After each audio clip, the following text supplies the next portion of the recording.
Hello to the people of Trinity Cathedral and all those who are joining us from wherever you might be. My name is BJ Owens. I'm the Dean of Trinity, and I'm speaking today with Evelyn Burnett. Evelyn is a co-founder of the ThirdSpace Action Lab here in Cleveland, which will be hosting and helping guide our conversations on racial equity coming up on October 3rd. Now, I'm so excited that she could be a part of this because this is an offering, a conversation. It's open to everyone at Trinity, but it's open to any of our community partners and friends and anybody you might know to come in to be a part of this really important conversation, not just to help us grow in our own understanding of the world, but help us to look outward, to look at how race has shaped and very much contorted our understanding of our neighbor, but it's also shaped our communities in ways that don't reflect what God calls it to be. We think that these conversations are an important first step, both in reaching out to the community, but also in looking inward at the legacy of race and how we have not seen the image of God in one another. The ThirdSpace Action Lab was created to disrupt the vicious cycle of divestment and displacement that negatively impacts the vitality of low-income communities of color.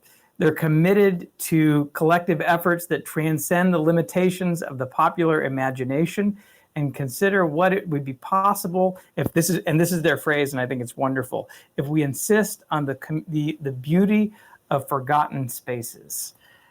And they believe that racial equity and inclusion are central, non-negotiable components to a viable growth strategy.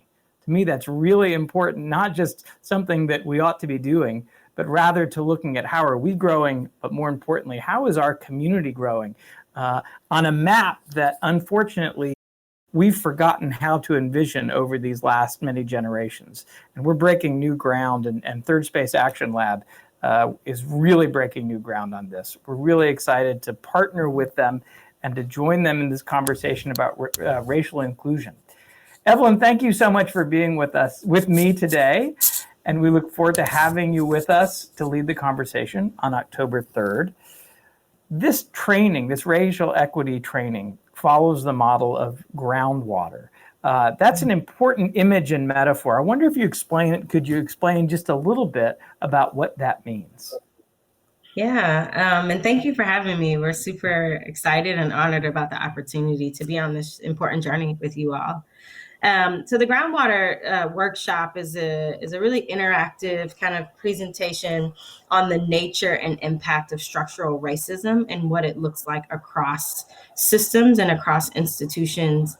And the workshop examines, importantly, narratives around racial disproportionality, and make use. We make use of really important and compelling research and data to illustrate the systemic nature of racism, and importantly, the fallacy of sort of our typical explanations like poverty, education, class, individual responsibility and behavior, or sort of other cultural attributes that often are associated with particular racial groups. And not to give away too much, but the Racial Equity Institute, and this is their proprietary presentation that we have localized and contextualized for particular organizations or institutions or groups. But they give the metaphor, if you walked out to a pond or a lake, we'll say Lake Erie, for really local context, and you saw,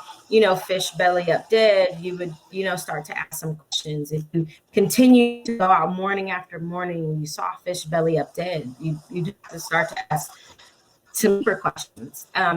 If you went from Lake Michigan to Lake Erie to Lake Michigan to Lake Huron to Lake Superior, and you saw the same fish belly up dead, we'd have to ask a very different set of questions. And often in our work, we ask questions about the fish, not about the water, and certainly not about the groundwater, right? If we're seeing the same things happen from lake to lake or body of water to body of water. And we really spend the time in the session kind of unpacking what this metaphor means. And we think that it's important, and this is This is almost the exact language from Racial Equity Institute, that before addressing racial inequity or perceived acts of discrimination, or that it is really essential and critical to understand what institutional racism looks like and the devastating impact that it wields on us as a nation, as an economy, as social institutions, just as people in general. And we like the groundwater, and we sort of reinterpret and share the groundwater approach because it teaches us how to use data to measure the systemic impact of racism and to track institutional change that is grounded in what the problem of structural racism is, and importantly, what it isn't. So participants are ready to move along the journey, to the phase 1 training and other trainings and ways to deepen their awareness that are grounded in this important analysis. Great. You talk about how this is somewhat adapted from the Racial Equity Institute, which I'm familiar with from where I lived before. I was in Greensboro, North Carolina. And so I've heard, that's where I heard about groundwater to begin with. But here I am in Cleveland, and it's not what's the water in the Hall River near Greensboro. Here it's Lake Erie. Now I realize there's a whole lot of similar denominators in structural racism, but Cleveland is not Greensboro, and every city is a little bit different. And part of why we're so excited that ThirdSpace is a part of this with Trinity is we're able to look at not just the deeper issues that we all, we should all be looking at, but some localized implications here in Cleveland and Northeast Ohio. Can you say just a bit about how that localization is shaping our conversation? Absolutely. Yeah. When we first started bringing Racial Equity Institute to Cleveland from Greensboro, and, they've been training for 20 plus years, that was the response that we heard from a lot of our colleagues and peers and friends and neighbors that that's really interesting, but that's not us. That's not Cleveland, right? Yeah. Because they were showing data about the ways that racism and inequity and these disparities importantly exist across systems. And so there was a rejection of but that's not us. And so what we immediately did alongside really important partners like the Fund for Our Economic Future and other folks that do data analysis was to run the data for Cleveland, right? And people were right. It wasn't Cleveland. In many cases, Cleveland was much worse than the examples that was shared. And it's not a race to the bottom. It's really just to ground people in a reality where we are. And so that contextualization or localization we think is important to say, hey, this is us, right? You cannot fix what you do not acknowledge and you're not aware of. And so we want to ground it in the us, and the us can be Cleveland, Northeast Ohio. We can determine what the unit of analysis looks like, a particular system, a particular sector, a particular organization.